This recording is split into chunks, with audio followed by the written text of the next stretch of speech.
أعوذ بالله من الشيطان الرجيم بسم الله الرحمن الرحيم الحمد لله رب العالمين بارئ الخلائق أجمعين الحمد لأهله والصلاة على أهله الصلاة والسلام على سيد الأنبياء والمرسلين العبد المؤيد الرسولنا المسدد المصطفى الأمجد الحبيب الأحمد النبي الأمي المكي المدني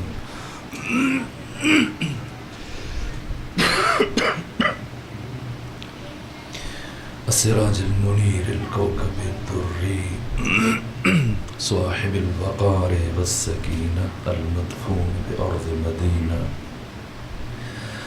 سيدنا ونبينا وشفيع ذنوبنا وطبيب قلوبنا وحبيب نفوسنا ومولانا أبي القاسم محمد اللهم صل على محمد وآل محمد وأهل بيته الأطيبين الأطهرين الأنجبين المعصومين المظلومين برحمة الله على أحبابهم وأصحابهم وشيعتهم ومحبيهم ومواليهم أجمعين ولعنة الله على أعدائهم ومنكري فصائلهم وغاصبي حقوقهم من جمع عداوتهم إلى الآن ومن الآن إلى قيام يوم الدين وبعد يوم الدين أما بعد فقد قال حق سبحانه في القرآن بسم الله الرحمن الرحيم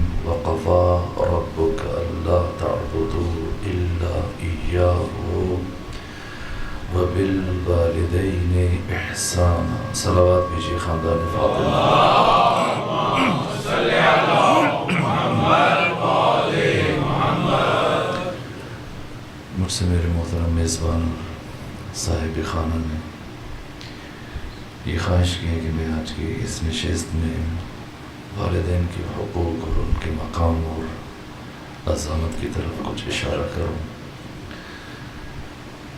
میں اپنے عزیز جوان دوستوں سے بالخصوص اگر ایک سوال پوچھوں کہ سرور و سالار شہیدان حسین ابن علی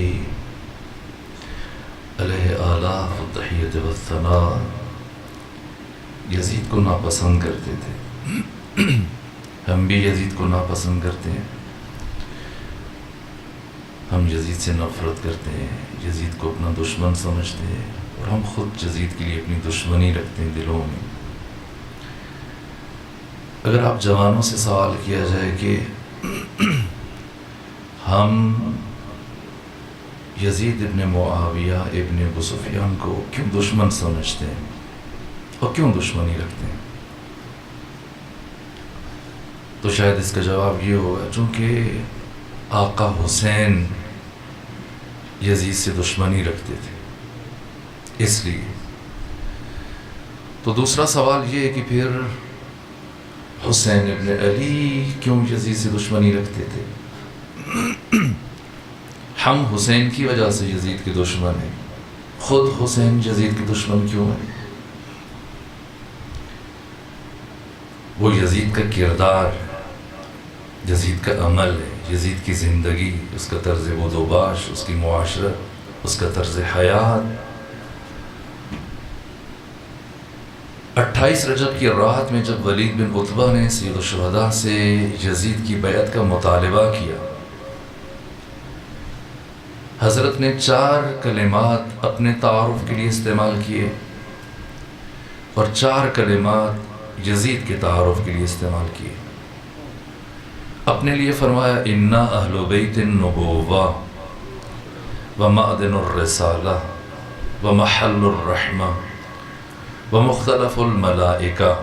یہ 4 اوصاف, خصوصیات, امتیازات اور کمالات اپنے بیان کیے اور پھر 4 باتیں اور 4 لفظ یزید کے تعارف کے لیے استعمال کیے.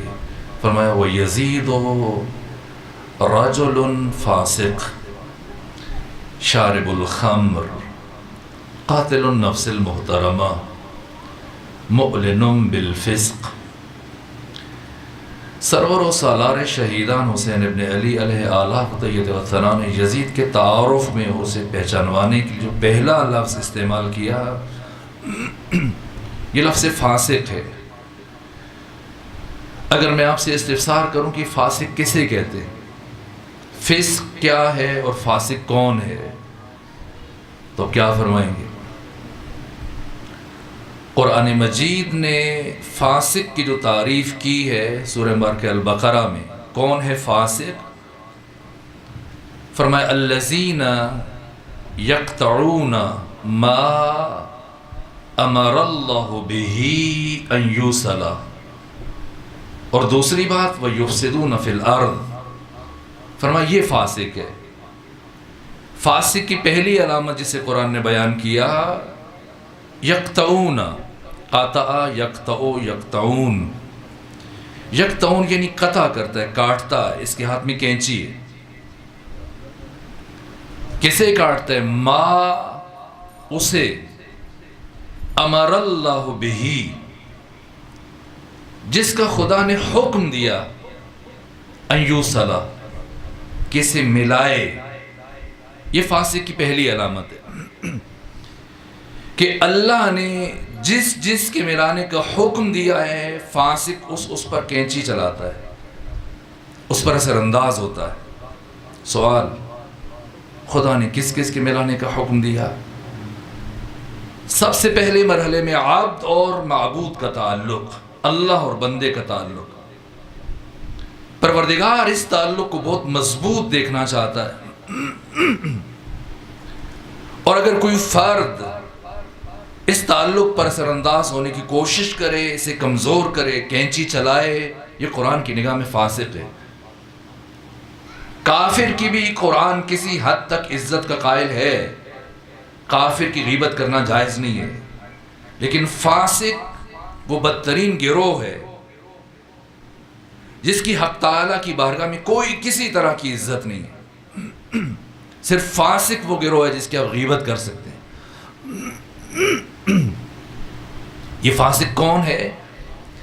جس کے ملانے کا خدا نے حکم دیا اس کو قطع کرتا ہے۔ سب سے پہلے اللہ اور بندے کا تعلق، پھر اولاد اور والدین، شوہر اور بیوی، بہن اور بھائی، اس طرح سے دو دوست۔ آئیے اگر ہم 12-13 محرم کو آج آقا حسین جبکہ روز عاشور ہم سے صدا استغاثہ طلب کر رہے ہیں، حضرت کی صدا استغاثہ پر نصرت کا ایک جواب یہ ہے جو ابھی آپ کی خدمت میں عرض کرنا چاہ رہا ہوں، جیسا ہمارے محترم میزبان کی خواہش ہے۔ ایک تعلق جسے اللہ اور پیغمبر گرامی اسلام اور خود امام حسین علیہ السلام بہت مضبوط دیکھنا چاہتے ہیں،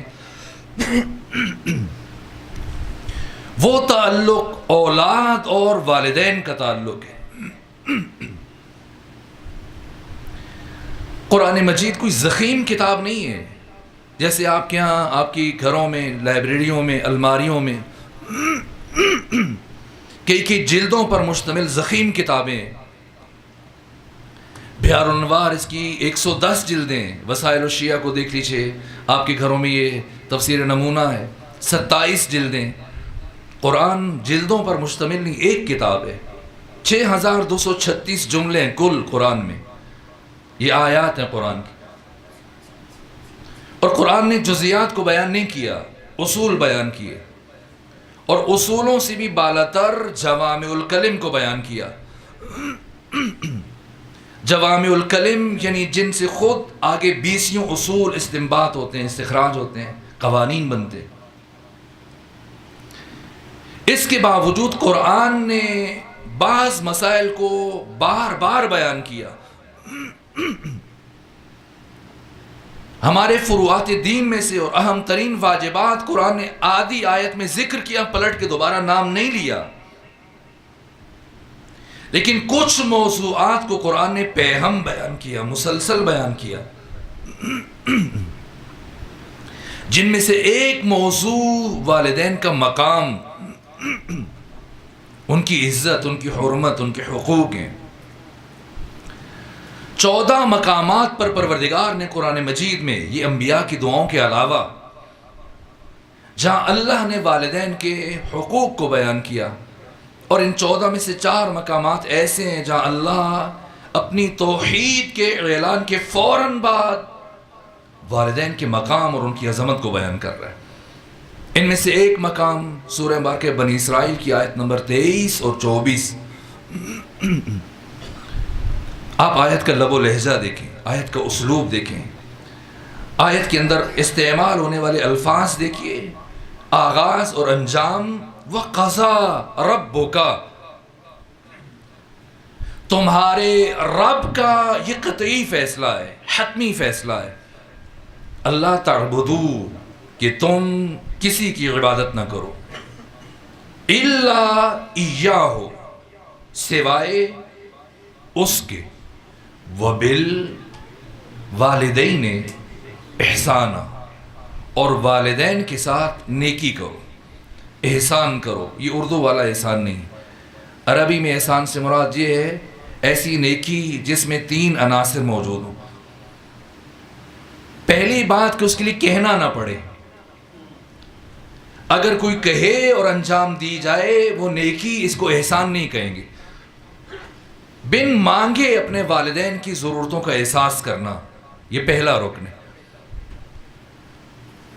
اور دوسری بات کہ اس کے انجام میں سرعت دکھائے، اور تیسری بات ہے کہ اسے مباشرتاً انجام دے۔ ایسا نہیں کہ باپ نے پانی کی طلب محسوس کی ہے اور یہ اپنے ملازم سے کہ اٹھو، بیوی سے کہ تم پلاؤ، نہ، خود انجام دے، احسان۔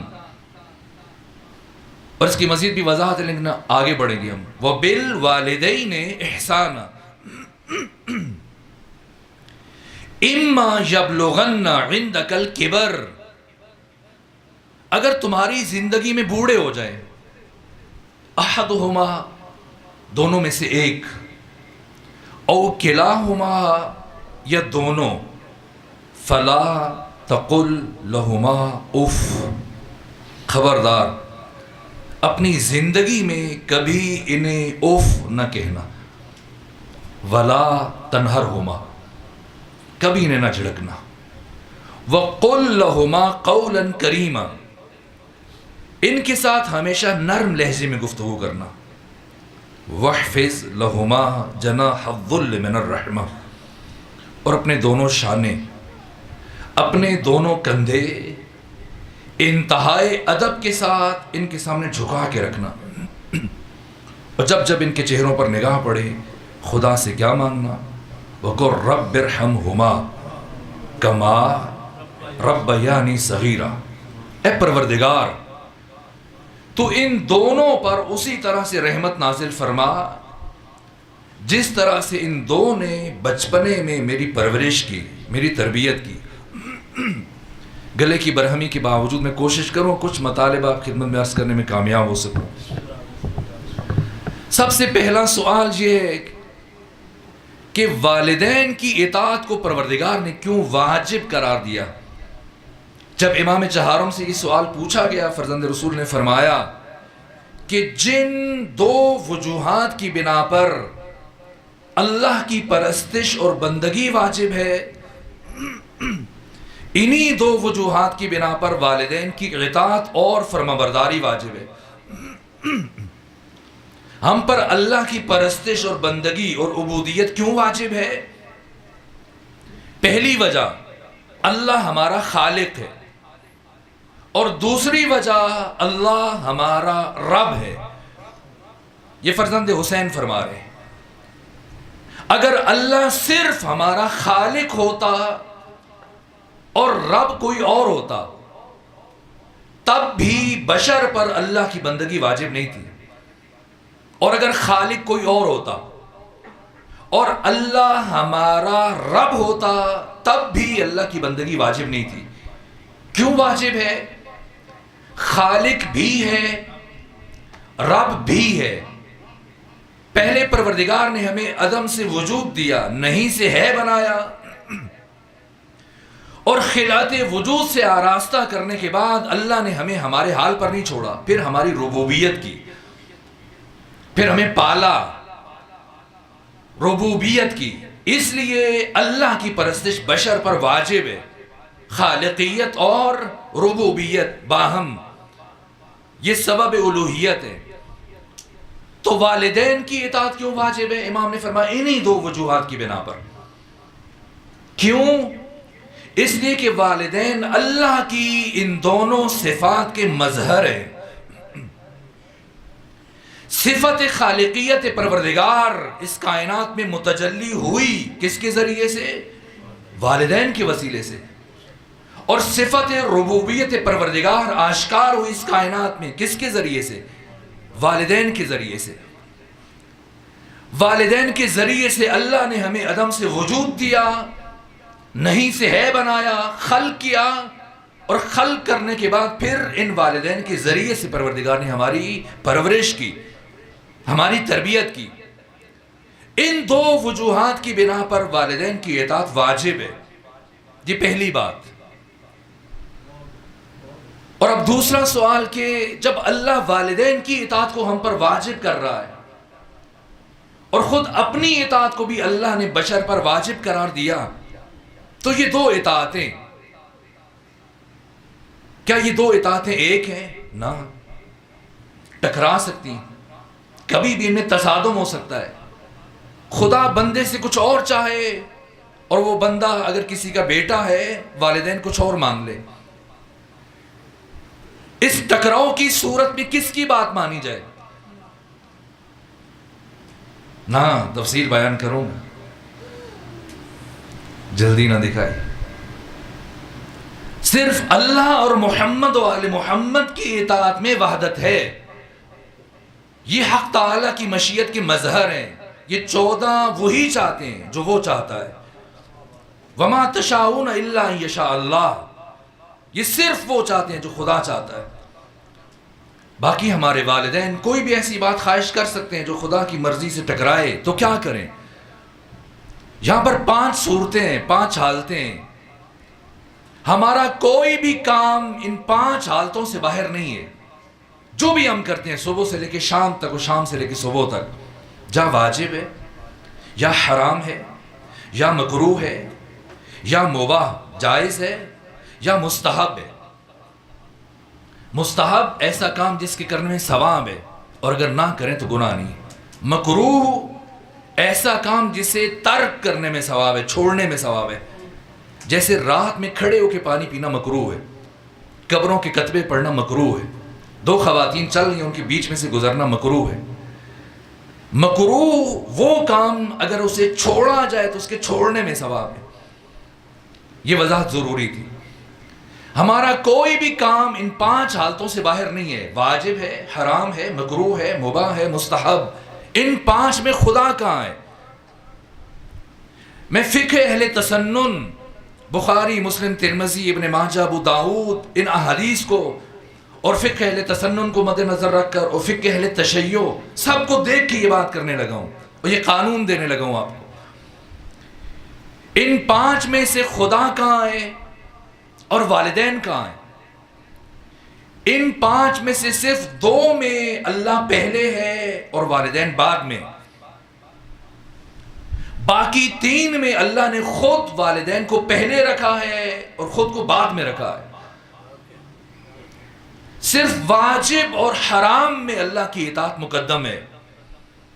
باقی جتنے بھی مستحبات ہیں جن کی تعداد 2000 ہے، مکروہات اور مباحات، ان سب میں والدین مقدم ہیں، اللہ بعد میں۔ یہ خود خدا کا اعلان ہے۔ واجب میں خدا پہلے ہے۔ اگر والدین واجب سے روکیں آپ ان کی بات نہیں مانیں گے۔ اگر باپ یا ماں یہ کہہ دے کہ نہ نماز فجر نہ پڑھو، نہ آپ نہیں مانیں گے۔ اسی طرح اگر فعل حرام کا مطالبہ کریں کہ تھوڑا سا شراب پی لو، نہ آپ بھی نہیں مانیں گے۔ واجب اور حرام میں خدا مقدم ہے۔ اس کے علاوہ جتنے مستحبات ہیں، مکروہات ہیں، مباحات ہیں، والدین پہلے۔ نماز پڑھنا مستحب ہے لیکن اول وقت میں پڑھنا مستحب نہیں ہے، واجب نہیں ہے، معذرت۔ نماز واجب ہے لیکن اول وقت میں پڑھنا واجب نہیں۔ نماز پڑھنا واجب ہے لیکن مسجد میں جا کے پڑھنا واجب نہیں ہے، مستحب ہے۔ نماز پڑھنا واجب ہے لیکن جماعت کے ساتھ پڑھنا واجب نہیں ہے، مستحب ہے۔ اگر باپ روک دے کہ نہ مسجد جانے کی ضرورت نہیں، گھر میں پڑھو، جماعت کے ساتھ ضرورت نہیں ہے، فرادہ پڑھو، جماعت ہو رہی ہے، باپ کہہ دے تو نہیں تم فرادہ پڑھو، اب کس کی مانے گا؟ اب والدین کی مانے گا۔ نماز تہجد اور نماز شب مستحب ہے، عمرہ مستحب ہے۔ اگر باپ یا ماں روک دیں اور اب نماز تہجد پڑھے گا، یہ گنہگار ہے، اس کی تہجد قبول نہیں ہے، نماز شب قبول نہیں۔ جتنے بھی مستحبات ہیں سب میں والدین پہلے ہیں، اللہ بعد میں، مکروہات مباحات۔ یہ دوسری بات جو عرض کی میں نے آپ کی خدمت میں۔ اب تیسرا سوال، اگر والدین میں تصادم ہو جائے، یہ تو اللہ اور والدین کی بات تھی، اگر خود والدین کے مابین تصادم ہو جائے، باپ کچھ کہے اور ماں کچھ اور کہے، تو کس کی مانے؟ باپ کی، جماع کی؟ یہاں پر دین نے 4 امتیازات باپ کو دیے، ان میں ماں شریک نہیں ہے، اور 1 امتیاز دین نے ماں کو دیا، اس میں باپ شریک نہیں ہے۔ پہلا امتیاز جو صرف باپ کے لیے ماں شامل نہیں ہے، باپ کی قضا نمازیں اور روزے یہ بڑے بیٹے پہ واجب ہیں، ماں کی قضا نمازیں اور روزے یہ بڑے بیٹے پہ واجب نہیں ہیں۔ اگر خوشی سے پڑھ دی الگ بات ہے۔ دوسرا فرق، باپ کو اپنی اولاد کے گھر میں جانے کے لیے اولاد کی اجازت نہیں چاہیے، لیکن ماں کے لیے اجازت واجب ہے، لازم ہے۔ تیسرا فرق، باپ اپنی اولاد کی مرضی کے بغیر ان کے مال میں تصرف کر سکتا ہے، یہ چوری کے زمرے میں نہیں جائے گا، لیکن ماں کو شریعت نے حق نہیں دیا، حد جاری ہو سکتی ہے۔ اور چوتھا فرق، باپ کو اپنی اولاد کے اوپر حق ولایت حاصل ہے، ماں کو حق حاصل نہیں ہے۔ آج ہمارے معاشرے مشہور ہے، عام طور پہ اس طرح جملے ہم استعمال کرتے ہیں، میاں بیوی راضی تو کیا کرے گا قاضی، لڑکی راضی ہے لڑکا بھی راضی ہے، دونوں کولیگ ہیں، آفس میں ہیں یا یونیورسٹی میں، ذہنی ہم آہنگی ہو گئی اور دونوں نے فیصلہ کیا کہ وہ شادی کریں گے والدین کی مرضی کے بغیر، مثلاً کورٹ میرج کریں گے، اور جج کہہ دے کہ ہاں آپ کی شادی ہو سکتی ہے، اور کوئی مولوی صاحب نکاح پڑھا دے۔ اس کی شرعی حیثیت کیا ہے؟ اگر لڑکی بھی راضی ہے، لڑکی کی ماں بھی راضی ہے، لڑکی کی ساری بہنیں بھائی راضی ہیں، تمام خالائیں ماموں نانی نانا سب راضی ہیں، اور چیف جسٹس یہ فیصلہ دے کہ شادی ہو سکتی ہے اور ہونی چاہیے، اور پرائم منسٹر یا پریزیڈنٹ آرڈر جاری کریں کہ ہر حال میں اس شادی کو ہونا چاہیے، اور مفتی اعظم اس لڑکی اور لڑکے کا نکاح پڑھا دے، کیا حیثیت ہے؟ اس نکاح کی کوئی حیثیت نہیں، ردی کی ٹوکری میں پھینک دیں جب تک باپ کی اجازت نہ ہو۔ یہ حق کے ولایت پروردگار نے باپ کو دیا، اس میں ماں شریک نہیں ہے۔ یہ 4 امتیازات باپ کے لیے، اور 1 امتیاز جو اللہ نے ماں کو دیا، اس میں باپ شریک نہیں۔ اگر ایک ہی وقت میں باپ بلائے اسی وقت میں ماں بلائے، کس طرف جائے گا؟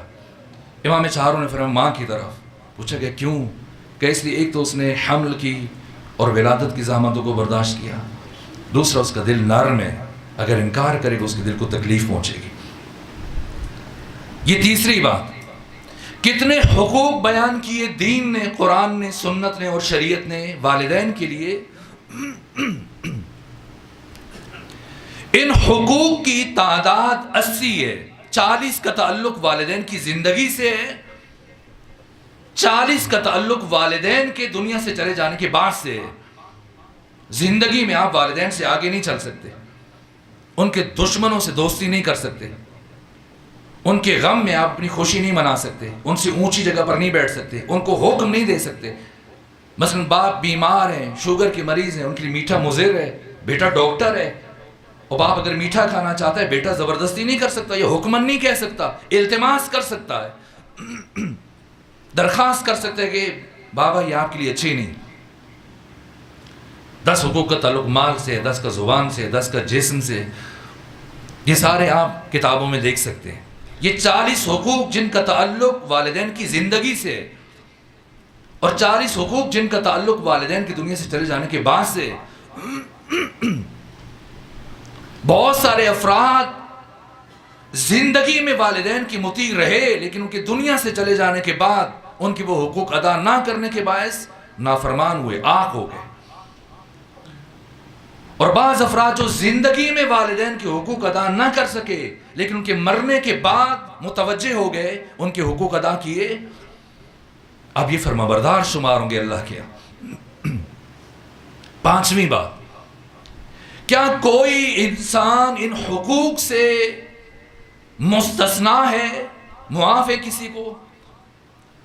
نہ کوئی بھی انسان ان حقوق سے مستثنا نہیں ہے جنہیں قرآن و سنت نے بیان کیا، حتیٰ وہ نبی کیوں نہ ہو. قرآن مجید نے 25 انبیاء کا ذکر نام لے کے کیا، لیکن کسی بھی نبی کا ذکر ایک جگہ اکٹھے آپ کو نہیں ملے گا. سب سے زیادہ جناب موسیٰ کا ذکر ہے لیکن ٹکڑوں میں ہے، کچھ بنی اسرائیل میں آیات ہیں، کچھ البقرہ میں، کچھ آل عمران میں، کچھ دوسری صورتوں میں. ایک نبی ہیں جن کا پروردگار نے مسلسل ذکر کیا، 111 آیتیں، شروع سے لے کے آخر تک ساری آیات جناب یوسف سے متعلق ہیں. یہ یوسف جو اپنے باپ یعقوب کے اوپر حق ولایت رکھتے تھے اور جن کے کردار کو قرآن نے سراہا ہے اور جنہیں قرآن نے جوانوں کے لیے آئیڈیل قرار دیا، یہ جناب یوسف جس لمحے باپ اور بیٹے کی ملاقات ہوتی ہے، وہ کئی سالوں کے بعد، جدائی کے بعد جب ملتے ہیں، جیسے یعقوب کی نگاہ پڑی یوسف پر تو یعقوب سواری سے نیچے اتر آئے اور دوڑنا شروع کر دیا. یوسف سوار تھے اپنے وزیروں کے ساتھ، مشیروں کے ساتھ، اکابرین سلطنت کے ساتھ، خواص کے ساتھ سوار ہو کے چل رہے تھے. جب باپ کو اس طرح سے آتے ہوئے دیکھا، سوچا میں اتر جاؤں، خیال کیا نہ، سرکاری اور حکومتی پروٹوکول کا تقاضا ہے کہ مجھے اسی طرح سے سوار ہو کے جانا چاہیے. جب سب افراد سوار ہیں، وزیر، مشیر، اکابرین، خواص، تو بہتر ہے میں بھی سوار ہو کے چلوں سب کے ساتھ. لیکن چند لمحوں کے بعد جناب یوسف کو احساس ہوا کہ جب باپ پیادہ ہیں اور میری طرف تیزی سے چلتے ہوئے آ رہے ہیں، مجھے بھی اتر جانا چاہیے سواری سے اور مجھے حکومتی پروٹوکول کی رعایت نہیں کرنی چاہیے. یہ سوچ کر کے یوسف سواری سے نیچے اترے اور دوڑتے ہوئے بڑھے جناب یعقوب کی طرف. لیکن اس سے پہلے کہ باپ بیٹے سے معانقہ کرتا اور بغلگیر ہوتا، پروردگار نے جبرائیل کو بھیج دیا. جبرائیل آئے، سلام کیا اور سلام کرنے کے بعد کہا، اے یوسف اپنا داہنا ہاتھ کھولیے. جناب یوسف نے اپنا داہنا ہاتھ کھولا، دیکھا ایک نور ساطع ہوا، بلند ہوا آسمان کی طرف. یوسف نے تعجب سے استفسار کیا، اے جبرائیل یہ کیسا نور تھا؟ فرمایا یہ نور نبوت ہے. اب آپ کے صلب میں کوئی نبی نہیں آئے گا، آپ خود تو نبی ہیں لیکن آپ کی نسل اور اولاد میں کوئی نبی نہیں آئے گا. اللہ نے نور نبوت کو آپ کے صلب سے واپس لے لیا. حیرت سے پوچھا جناب یوسف نے، جبرائیل کیوں؟ کہ اس لیے خدا فرما رہے آپ نے اپنے باپ یعقوب کے احترام میں اترنے میں تاخیر کی ہے اور خدا کو یہ تاخیر گوارا نہیں ہے. کوئی نبی مستثنا نہیں ہے، کوئی صحابی مستثنا نہیں ہے. ایک جوان صحابی پیغمبر اسلام کی خدمت میں آیا، یا رسول اللہ بتائیں میرا شہید بھائی اس وقت جنت میں کس حال میں؟ کون سی جنت؟ کہا آپ نے فرمایا تھا کہ شہید جنت میں جاتا ہے، میرا بھائی شہید ہے. تو ہاں تمہارا بھائی شہید ہے. کہ پھر آپ نے کیوں فرمایا کون سی جنت؟ کہ اس لیے اگرچہ تمہارا بھائی شہید ہے لیکن وہ اپنے والدین کا نافرما بردار تھا اور اللہ نے جنت کو والدین کے نافرما بردار کے اوپر حرام قرار دیا. کوئی نبی مستثنا نہیں، کوئی صحابی مستثنا نہیں. حتیٰ زندہ ہونا اور موت مر جانے کے بعد والدین اولاد کے لیے مجرے فیض ہیں، واسطہ فیض ہیں، وسیلہ فیض ہیں. والدین کے ذریعے سے یہ نعمتیں اولاد تک آتی ہیں اور والدین کے وجود کے باعث ان کی برکت سے بہت سارے عذاب اور مصیبتیں انسان کے اوپر نازل نہیں ہوتے. ایک صحابی آیا ختمی مرتبت کی بارگاہ میں، یا رسول اللہ میرے لیے دعا کیجئے، جو بھی کاروبار شروع کرتا ہوں نقصان ہوتا ہے، مقروض ہو گیا ہوں، آپ دعا کریں پروردگار میری مشکلات کو آسان کرے۔ فرمایا میرے پاس کیوں آئے ہو؟ کہ یا رسول اللہ میں پھر کس کے پاس جاؤں؟ فرمایا اپنے والدین کے پاس جاؤ، والدین کے پاس جاؤ۔ کہ یا رسول اللہ ان کا انتقال ہو چکا ہے۔ ختمی مرتبت نے فرمایا یہ صحیح بخاری میں بھی یہ حدیث موجود ہے کہ انتقال ہو چکا ہے، کہ انتقال ہو گیا تو کیا ہوا؟ جاؤ ان کی قبر کو وسیلہ بنا کے اللہ سے مانگو، پروردگار تمہارے والدین کی قبر کے وسیلے سے تمہاری مشکلات کو آسان کر دے گا۔ اور 11ویں بات، وہ شے جس میں مسلمان اور کافر کا فرق نہیں ہے۔ یہ جو حقوق دین نے بیان کی جن کی تعداد 80 ہے، کیا یہ حقوق صرف ان والدین کو حاصل ہیں جو نیک ہیں، متقی ہیں، نمازی ہیں؟ اگر باپ گنہگار ہے، اگر ماں گنہگار ہے، یا اس سے بھی بڑھ کر منافق ہے یا کافر ہے، کیا اگر کافر باپ یا کافر ماں اولاد کو مستحب سے روکے اب کیا کرے گا؟ اب ختمی مرتبت نے اصول دیا، فرمایا 3 چیزوں میں کافر اور مسلمان کا فرق نہیں ہے۔ پہلی چیز وعدہ، مسلمان سے کرو تب بھی نبھانا واجب ہے، کافر سے کرو تب بھی نبھانا واجب ہے۔ دوسری چیز امانت، امانت مسلمان کی ہو تب بھی اس کی پاسداری واجب ہے، کافر کی ہو تب بھی اس کی پاسداری واجب ہے۔ اور تیسری چیز والدین، والدین مسلمان ہوں تب بھی ان کی اطاعت واجب ہے، والدین اگر کافر ہوں تب بھی ان کی اطاعت واجب ہے، کوئی بھی انسان مستثنا نہیں ہے۔ جو گفتگو نسبتاً تاخیر سے شروع، اس لیے میں اب سمیٹنا چاہتا ہوں۔ میرے عزیزوں، بہت ساری باتیں میں سب کو نظر انداز کر کے ایک بات آپ سے کہتا ہوں، ہماری زندگی میں کچھ نیک کام ایسے ہیں جن کی جزا اللہ ہمیں آخرت میں دے گا۔ ہم وہ نیک کام کر چکے لیکن جزا دنیا میں نہیں ملے گی، آخرت میں ملے گی۔ اور کچھ برے کام ایسے ہوئے ہم سے جن کی سزا اللہ ہمیں آخرت میں دے گا، دنیا میں حساب کتاب نہیں ان کا، یا قبر میں، اور قبر میں نہ دیا تو آخرت میں۔ لیکن کچھ کام ایسے ہیں جن کی سزا اور جزا اللہ اسی دنیا میں دیتا ہے، اور ان سب کاموں میں سے سر فہرست والدین کی اطاعت فرما برداری اور دوسری طرف ان کی نافرما برداری ہے۔ اگر کوئی شخص والدین کا مطیع ہے، اللہ اس کو اسی دنیا میں زندگی میں جزا دیتا ہے، جو معصومین نے فرمایا، پیغمبر نے فرمایا۔ اور اگر کوئی شخص والدین کا نافرما بردار ہے، ان کی دل آزاری کی، دل دکھایا، حقوق ادا نہیں کیے، آخرت بہت بعد میں اللہ اس عمل کی سزا اسی دنیا میں دیتا ہے اس کو۔ اور سب سے جلد جس گناہ کی سزا ملتی ہے وہ والدین کی دل آزاری۔ قرآن کی 114 صورتیں ہیں، ان میں سب سے بڑا سورہ جو 2.5 پاروں پر مشتمل ہے سورہ البقرہ۔ اس سورہ البقرہ میں سینکڑوں ایسے واقعات ہیں، کوئی بھی اور نام رکھا جا سکتا تھا، لیکن تعجب یہ کہ اس کا نام البقرہ ہے، اور یہ نام توقیفی ہے۔ علوم قرآن کے ماہرین نے بتایا ہے کہ یہ نام خود خدا نے رکھا ہے۔ البقرہ اگر آپ کی پنجابی زبان میں، اردو زبان میں ترجمہ کریں تو کیا معنی بنے گا؟ گائے۔ اگر یہ قرآن اردو میں ہوتا اور آپ سے کہا جاتا کہ بتائیں قرآن کی دوسری سورہ کا کیا نام ہے؟ گائے۔ اگر کسی کی حماقت کی مثال دینی ہو ہماری زندگیوں تو کہتے فلاں تو گائے ہے، احمق ہے۔ اللہ نے قرآن میں سب سے بڑے سورہ کا نام گائے رکھا، کیوں؟ جب 8ویں امام سے یہ سوال کیا گیا، امام علی ابن موسیٰ الرضا علیہ السلام سے،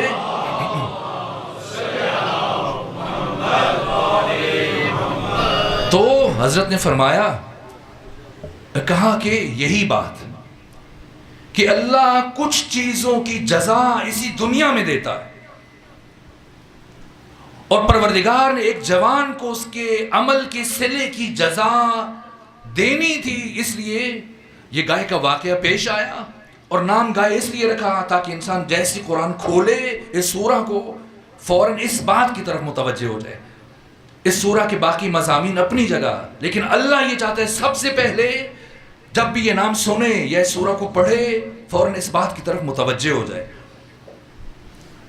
اولاد یعقوب میں سے، جناب اسرائیل کی اولاد میں سے، بنی اسرائیل میں سے ایک شخص نے اپنے چچا کے بیٹے کو قتل کر دیا. اور قتل کیا جب تو ایک خاتون کے ساتھ رشتہ کرنا چاہ رہا تھا، اور وہ اس کے چچا کے بیٹے کی منگیتر تھی، ان کی منگنی ہو چکی تھی، اور یہ چاہ رہا تھا کہ اس کی شادی ہو جائے. اس نے رات اپنے غلام کے ساتھ مل کر اسے قتل کیا، اور قتل کرنے کے بعد اس کی لاش کو گھسیٹتا وہ وہاں لے کے گیا، اس گھر کے باہر رکھ دی جن کے ساتھ ان کی دشمنی چل رہی تھی. یہ تاثر دینے کی کوشش کی قاتل یہ ہے. اب جب صبح لوگ اٹھے، دیکھا کہ یہ لاش پڑی ہے، پریشان ہوئے قاتل کون ہے، تو اب جھگڑا شروع ہو گیا. ایک کہتا ہے یہ قاتل ہے، دوسرا کہتا ہے یہ قاتل ہے. بالآخر جب جھگڑا بڑھا اور 2 سے 3 افراد قتل ہو گئے، اب خدشہ تھا کہ خانہ جنگی شروع ہو جائے گی. سب نے کہا کہ ہم اس مسئلے کے حل کے لیے نبی خدا جناب موسیٰ کلیم کی طرف رجوع کرتے ہیں. سب گئے جناب موسیٰ کی طرف، اور جناب موسیٰ نے کہا، جب ان سے پوچھا تو اب کوئی طور پہ تشریف لے کے گئے، پلٹ کے کہا اللہ یہ فرما رہے کہ گائے کو ذبح کرو، اور اس گائے کو ذبح کرنے کے بعد اس کی دم کاٹو، اور اس دم کو مقتول کے ساتھ مس کرو، اور مقتول زندہ ہو جائے گا، اور زندہ ہو کر خود اپنے قاتل کا نام بتائے گا. آپ کو یہودیوں کا مزاج پتہ ہے، جو نمونے آج ہیں پہلے بھی ایسے ہی تھے، کٹ حجتی اور حجت بازی.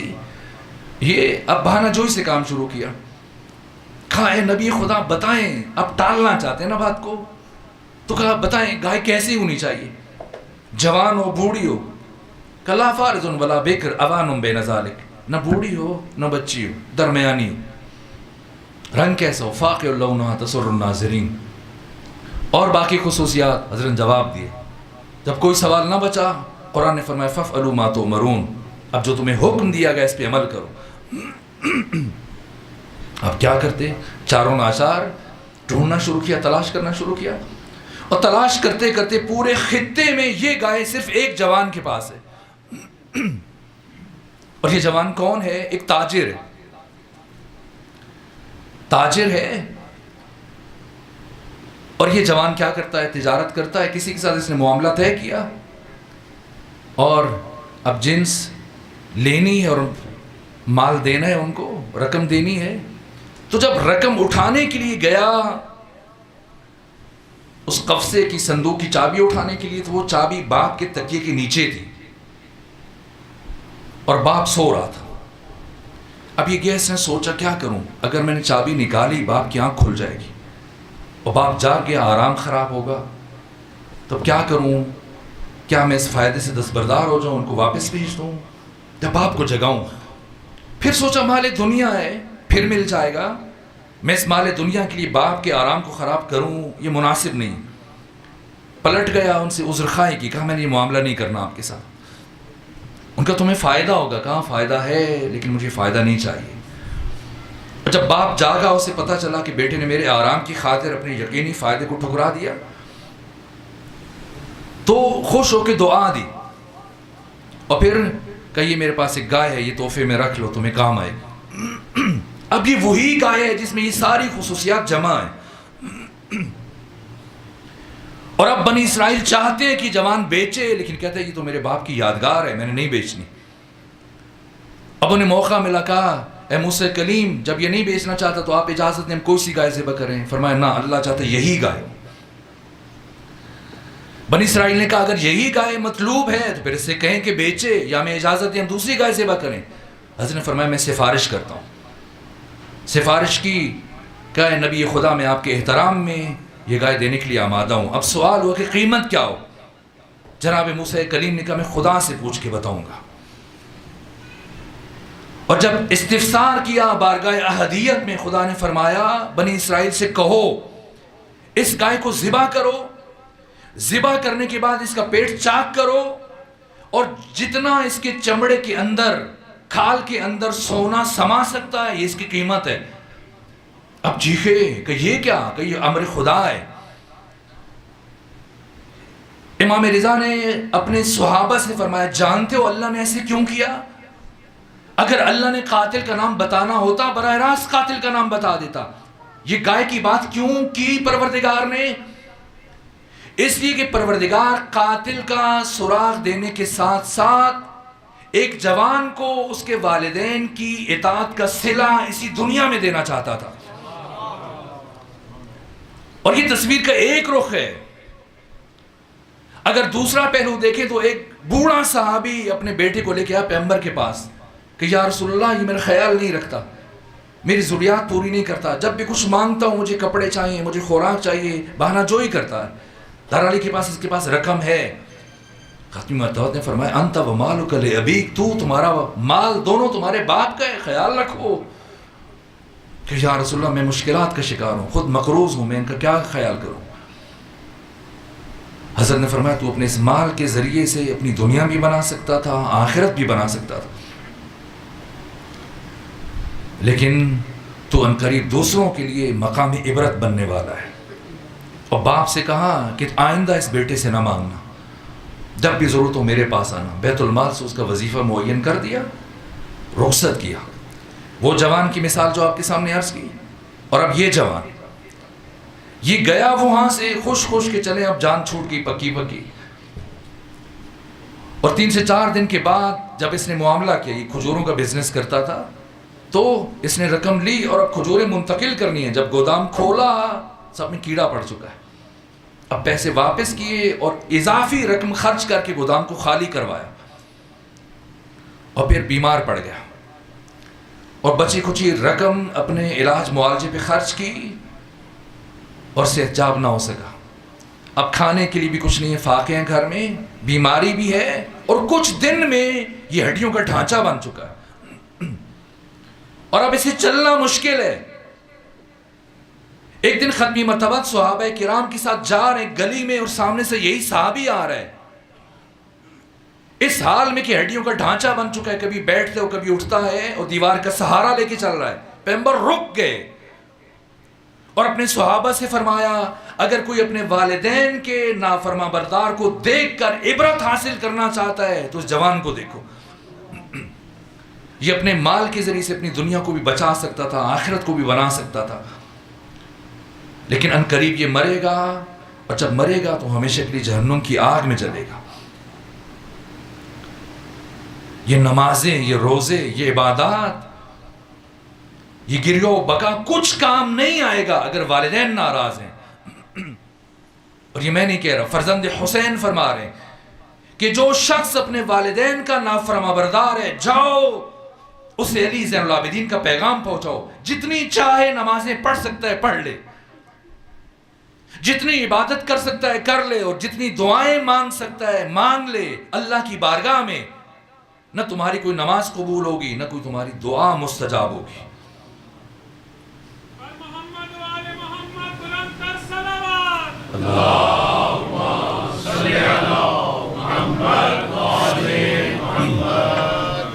بس میرے عزیزو، والدین مجرے فیض ہیں. اگر کوئی جوان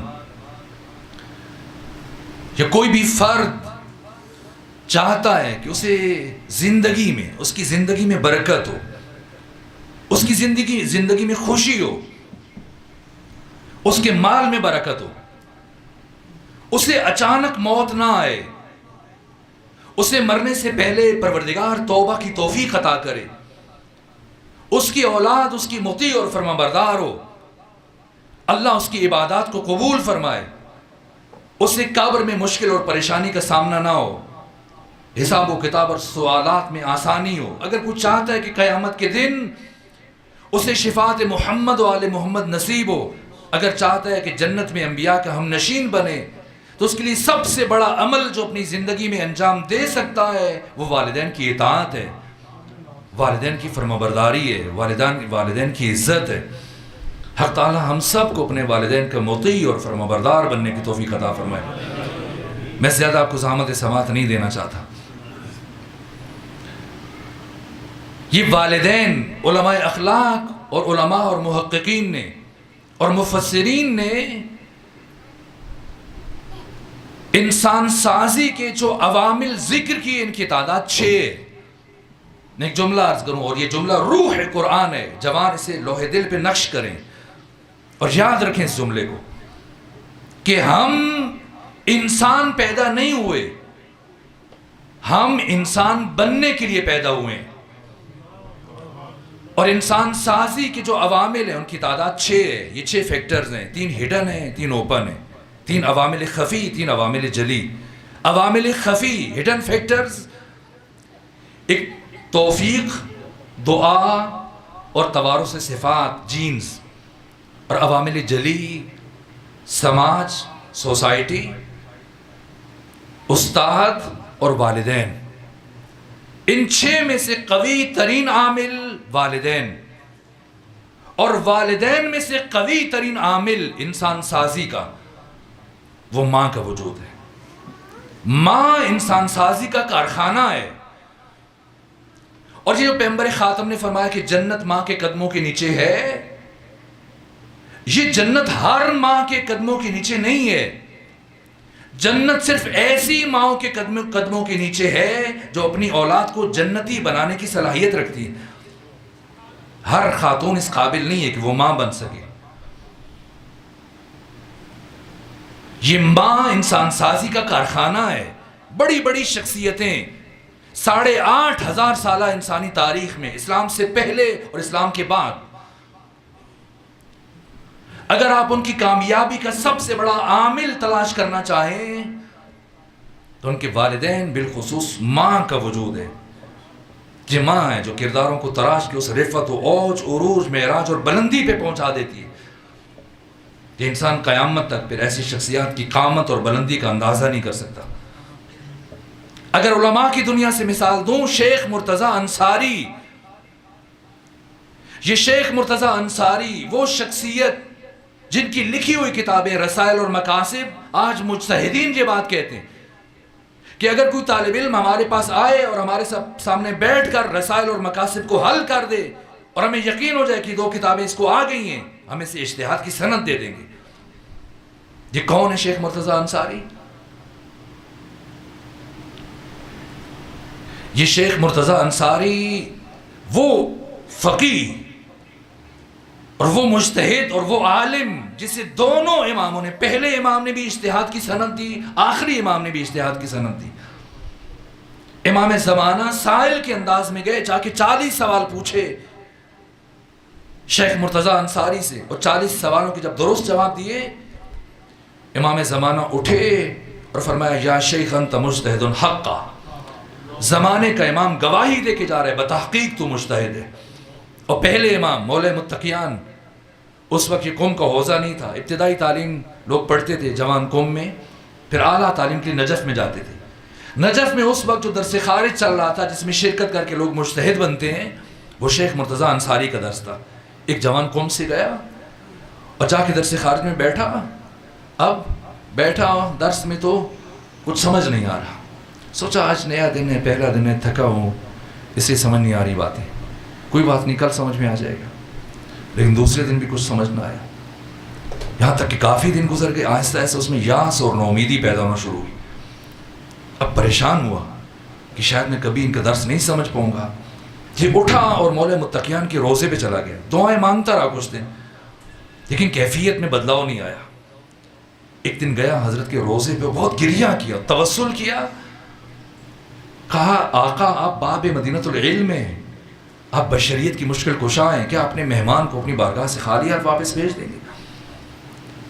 رقت طاری ہوئی اور دعا کے دوران اسے احساس ہوا کسی نے اس کے کندھے پہ ہاتھ رکھا اور اس کے کان میں بسم اللہ الرحمن الرحیم کی تلاوت کی۔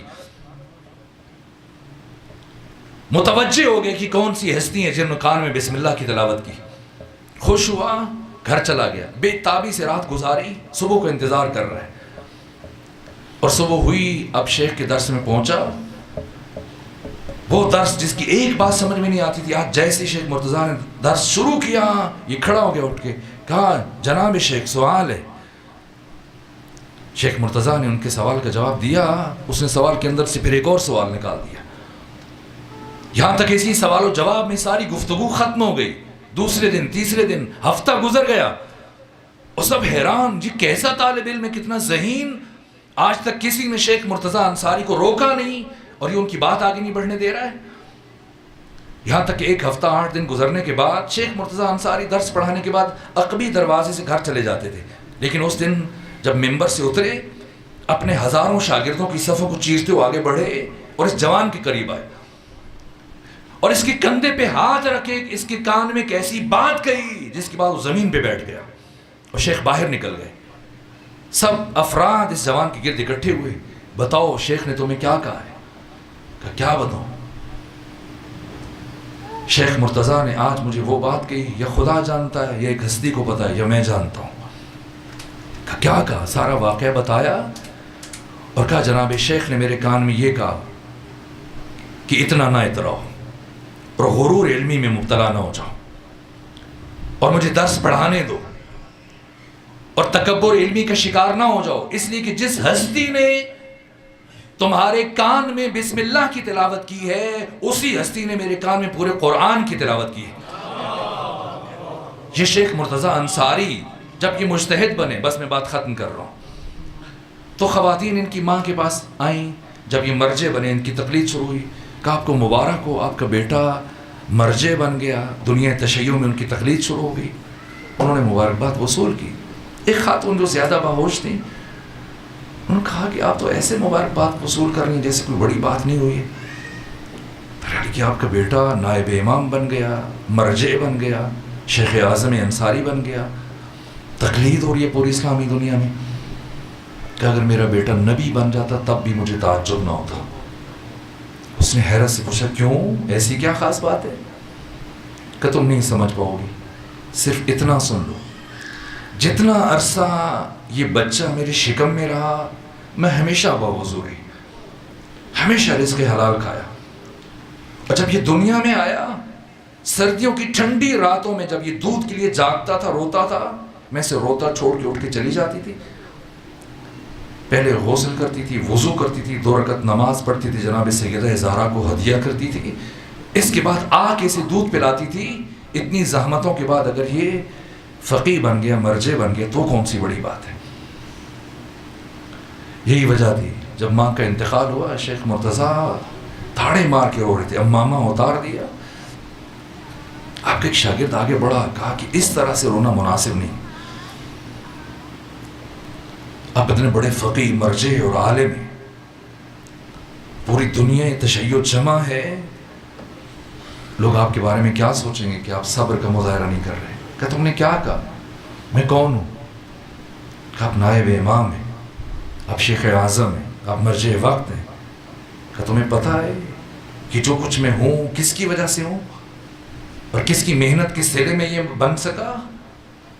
اسی ذات کے وسیلے سے جو میرے سامنے جس کا جنازہ پڑا ہے. بس میرے ایسے سو.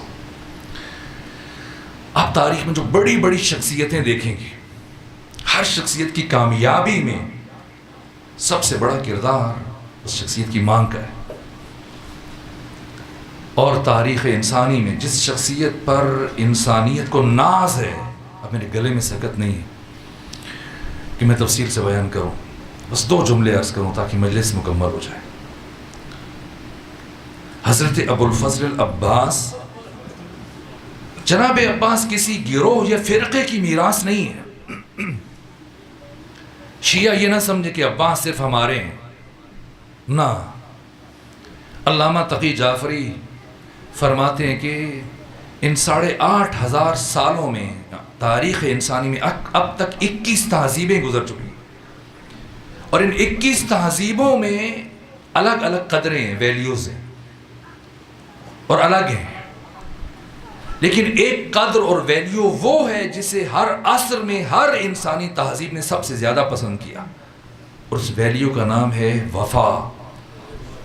اور اس کائنات میں وفا کی معراج کا نام ہے ابو الفضل العباس. پاکستان کے طول عمر میں، طول و عرض میں جانے کی توفیق ہوتی ہے، شہروں میں، دیہاتوں میں. حتیٰ میں بہت سارے برادران اہل تسنن کے ہاں جا کے مجلس پڑھنے کا اتفاق ہوا. صرف شیعہ نہیں، اہل تسنن کے گھروں کے اوپر بھی ابو الفضل عباس کا علم میں نے دیکھا ہے. یہاں تک کہ ہندو شاعر ہیں، ان کا یہ شعر ہے کہا کہ ہے جہاں میں اس قدر مخمور غم عباس کا، اور نقش سجدہ بن گیا ہے ہر قدم عباس کا، اور بدعتیں کہہ کر مسلمان جب الگ ہو جائیں گے، ہندو ہو کر ہم اٹھائیں گے علم عباس کا۔ بشریت کو ناز ہے، قیامت تک آنے والا انسان فخر کر سکتا ہے کہ میں اس زمین پر زندگی گزار رہا ہوں جس زمین کے اوپر پاؤں رکھ کر عباس چل کے جا چکے ہیں یہاں سے۔ عباس سرمایہ بشریت ہیں، لیکن یہ عباس کیسے عباس بنے؟ امام علی کی تو 18 بیٹے ہیں، امام حسن امام حسین کے علاوہ، جناب عباس کے علاوہ باقی 15 بیٹے، شاید بہت ساروں کے نام بھی ہمیں یاد نہ ہو، لیکن کون ہے جو عباس کو نہیں جانتا؟ یہ عباس کیسے عباس بنے؟ اس لیے کہ علی کے بیٹے ہیں، وہ تو باقی بھی ہیں۔ عباس بننے کے لیے علی جیسا باپ ہونا کافی نہیں ہے، ام البنین جیسی ماں چاہیے۔ اسی لیے مولا متقیان نے فرمایا اپنے بڑے بھائی عقیل سے، اے عقیل آپ ماہر علم انصاب عرب ہیں، جائیں ڈھونڈیں پورے عرب میں کوئی ایسا شجاع خاندان، ایسی خاتون مل سکے جو مجھے کربلا میں میرے بیٹے حسین کی فوج کا علمبردار دے سکے۔ جناب عقیل پہنچے قبیلہ بنی کلاب کے سردار جناب حزام کے پاس، ملے اور اس کے بعد غایت بیان کی۔ جناب حزام اٹھ کے کھڑے ہو گئے کہ میں اتنا خوش نصیب کہ داماد مصطفیٰ میرا داماد بن سکے، مجھے یہ رشتہ قبول ہے۔ فرمایا میرے بھائی علی یہ کہہ رہے ہیں کہ صرف آپ کی اجازت کافی نہیں ہے، بیٹی سے بھی پوچھا جائے، اور اگر اس کی بھی رضا شامل ہو تب عقد ہوگا، ورنہ نہیں ہوگا۔ اپنی زوجہ کو بیٹی کے پاس بھیجا، ام البنین کے پاس۔ کیا جواب دیا؟ کہ مجھے اور تو کچھ نہیں پتا کہ میں کیا جواب دوں۔ ہر رات جب میں سو رہی تھی تو میں نے عالم خواب میں ایک بہت نورانی چہرے والی خاتون کو دیکھا، اور انہوں نے آگے بڑھ کے اپنا تعارف کروایا کہ ام البنین میں تمہارے نبی کی بیٹی فاطمہ زہرا ہوں۔ آگے بڑھی، میری پیشانی کا بوسہ لیا، اور اس کے بعد کہا ام البنین مبارک ہو کہ تم عنقریب میرے بیٹے عباس کی ماں بننے والی ہو۔ اور وہ دن جب عقد ہوا، اور وہ دن کہ جب ابوالفضل عباس کی ولادت ہوئی، مولا متقیان نے آپ کے داہنے کان میں آذان کی، بائیں کان میں اقامت کی، دعائیں پڑھی، ثانی زہرا آگے بڑھی، کہا بابا کچھ لمحوں کے لیے بھیا عباس میرے ہاتھوں پہ دے دیجئے۔ اٹھایا، اٹھانے کے بعد پیار کیا، پھر بلند کیا اور کان میں کچھ کہنا شروع کیا، اور دوبارہ جناب عباس کو بابا کی گود میں رکھا۔ علی پوچھتے ہیں بیٹی زینب آپ اپنے بھیا عباس کے کان میں کیا کہہ رہی تھی؟ کہ بابا میں اپنی ماں فاطمہ زہرا کی وصیت پر عمل کر رہی تھی۔ ماں فاطمہ نے دنیا سے جاتے مجھ سے کہا تھا اے بیٹی زینب جب تمہارا بھیا عباس دنیا میں آئے تو اسے ہاتھوں پہ اٹھا کے میرا سلام کہنا کہ ماں فاطمہ زہرا تجھے سلام کہتی تھی۔ یہ ابوالفضل عباس، نہ سکت ہے اور نہ وقت بچا کہ میں مزید آپ سے متعلق کچھ عرض کروں۔ یہ کردار کہ انسان قیامت تک اس شخصیت کی بلندی کا ادراک نہیں کر سکتا۔ بس ایک جملہ عرض کروں تاکہ مجلس مکمل ہو جائے۔ جب پلٹ کے گئے اسیر واپس مدینہ، تو ام البنین نے، مادر ابوالفضل عباس نے اپنے پوتے فضل کی انگلی پکڑی اور مدینے سے باہر نکل کر اس کاروان کا استقبال کیا۔ جب سید سجاد کی زیارت ہوئی تو سلام کے بعد جو پہلا سوال پوچھا جناب ام البنین نے سید سجاد سے، کہا اے سید سجاد میرا دل پھٹا جا رہا ہے، بس مجھے اتنا بتا دیجئے کیا کربلا میں میرے بیٹے عباس نے اپنے آقا حسین کے ساتھ وفا کی یا نہیں کی؟ سید سجاد نے فرمایا اے ام البنین آپ نے ایسی بات پوچھی جس نے سید سجاد کے دل کو رلا دیا۔ ایک بات سنیں پھر خود اندازہ کریں کہ میرے بابا حسین کی نگاہ میں آپ کے بیٹے عباس کا مقام کیا تھا؟ کہ بیٹا بتائیے۔ کہ 11 محرم کو جب ہمیں کربلا سے کوفہ اور کوفہ سے شام کی طرف اسیر کر کے لے کے جایا جا رہا تھا تو عمر ابن سعد کی سواری میری سواری کے ساتھ ساتھ چل رہی تھی، اور راستے میں عمر ابن سعد نے میرے بابا کے قاتل شمر ابن ذلجوشن کو بلایا، اور بلانے کے بعد میرے بابا کے قتل کی کیفیت پوچھی کہ شمر بتا، جب تو حسین ابن علی کو قتل کر رہا تھا تب حسین کی حالت کیا تھی؟ کیا تجھ سے اس وقت حسین نے کچھ بات کہی؟ کہا کہ حسین ابن علی نے اپنا سر سجدے میں رکھا، اور میں نے پہلی ضرب چلائی، اور جب میں نے ضرب چلائی تو حسین ابن علی کا ذکر سجدہ تبدیل ہو گیا، اور اب حسین نے پڑھا رضن بقضائک و تسلیما لامرک لا معبود سواک یا غیاث المستغیثین۔ اور جب میں نے دوسری ضرب چلائی حسین نے پھر یہی ذکر پڑھا، میں نے تیسری ضرب چلائی حسین نے پھر یہی ذکر پڑھا، میں ضربیں چلاتا رہا، حسین مسلسل یہی ذکر پڑھتا رہا، یہاں تک کہ جب میں نے 13ویں ضرب چلائی اور حسین کا سر حسین کے تن سے جدا کیا، اور جب میں نے حسین کے بالوں میں ہاتھ ڈالے اور حسین کے سر کو بلند کیا تو میں نے دیکھا ابھی بھی حسین کے لب ہل رہے ہیں، ابھی بھی حسین کے لب ہل رہے ہیں۔ میں نے سوچا حسین اب کون سا ذکر کر رہے ہیں؟ تو اب جو میں اپنے کان حسین کے لبوں کے قریب لے کے گیا، مسلسل ایک آواز بلند ہو رہی تھی، عباس عباس۔ یہ عباس ہے، یہ مقام ہے۔ اور ایک جملہ اور عرض کروں تاکہ مجلس مکمل ہو جائے، اور اس کی روایت مدینے کا سابق گورنر مروان بن حکم کرتا ہے، کہا کہ میں ہر روز جنت البقیع کے پاس سے گزر کے آگے مسجد نبوی کی طرف جاتا تھا، میں دیکھتا تھا کہ ہر روز ایک خاتون نبی زادی کی قبر پر بیٹھ کے گریہ کرتی ہے۔ میں نے کسی سے پوچھا بتاؤ یہ کون خاتون ہے جو زوجہ علی فاطمہ زہرا کی قبر پر بیٹھ کر اس طرح سے گھنٹوں بیٹھتے ہو گریہ کرتی ہے؟ کسی نے مجھے بتایا کہ یہ کربلا میں حسین ابن علی کی فوج کے لمبردار ابو الفضل عباس کی ماں ام البنین ہے۔ مروان بن حکم کہتا ہے جب مجھے پتا چلا میں رک گیا یہ دیکھنے کے لیے کہ خاتون جہاں پر بیٹھ کے کیا باتیں کرتی ہیں، کہ ایک روز میں ایک آڑ میں چھپ کر دیکھ رہا تھا، جیسے ام البنین آئیں جہاں سے اپنی بات شروع کی کہ اے بی بی فاطمہ زہرا، اے نبی زادی، مجھے یقین نہیں آتا کہ میرا عباس مارا گیا۔ میں جانتی ہوں میرا عباس کتنا بڑا شجاع تھا، کتنا بڑا بہادر تھا، اگر سارے عرب مل کر میرے عباس کے مقابلے میں آ جاتے میرے عباس کو شہید نہ کر سکتے۔ آج بھی مجھے یقین نہیں آتا میرا عباس مارا گیا، لیکن جب سنتی ہوں کہ کسی نے آپ کی بیٹی کے سر سے نیزے کے ساتھ چادر کو اتارا، اور جب سنتی ہوں کہ کسی نے آپ کی بچی جناب سکینہ کے رخسار کے اوپر تماچے مارے، پھر مجھے یقین آ جاتا ہے ہاں نہیں ہوگا جبھی تو ایسا کچھ ہوا ہوگا۔ الا لعنت اللہ علی القوم الظالمین وسیعلم الذین ظلموا ای منقلب ینقلبون۔ پروردگار بحق باب الحوائج حضرت ابو الفضل العباس ہماری عبادت کو اپنی بارگاہ میں قبول فرما، ہمارے گناہوں کو معاف فرما، ہمارے والدین کے گناہوں کو معاف فرما۔ پروردگار ہم سب کو نعمت تقوی عطا فرما، جو مریض ہیں انہیں شفا عطا فرما، جو تنگ دست ہیں ان کی تنگ دستی کو دور فرما، جو پریشان حال ہیں ان کی پریشانیوں کو دور فرما، جو بے اولاد ہیں انہیں اولاد عطا فرما، جو مومنین مومنات رحلت کر گئے سب کو جوار اہل بیت میں جگہ عطا فرما۔ علم اسلام کو سر بلند فرما، علم کفر کو سر نگوں فرما، امام زمانہ کے سپاہیوں کی حفاظت فرما، بالخصوص امام زمانہ کے وہ سپاہی کے جو شام میں ثانیہ زہرا کے حرم کے دفاع میں مصروف ہیں، پروردگار انہیں کامیابیاں عطا فرما، ان کی حفاظت فرما، ہمیں بھی امام زمانہ کا سپاہی بننے کی توفیق عطا فرما۔ پروردگار بانی مجلس پر، اس گھر کے رہنے والوں پر، اس گھر پہ تمام حاضرین پہ اپنی خاص نعمتوں، رحمتوں اور برکتوں کا نزول فرما، ان کے رزق و جان و مال و اولاد میں وسعت و برکت عطا فرما۔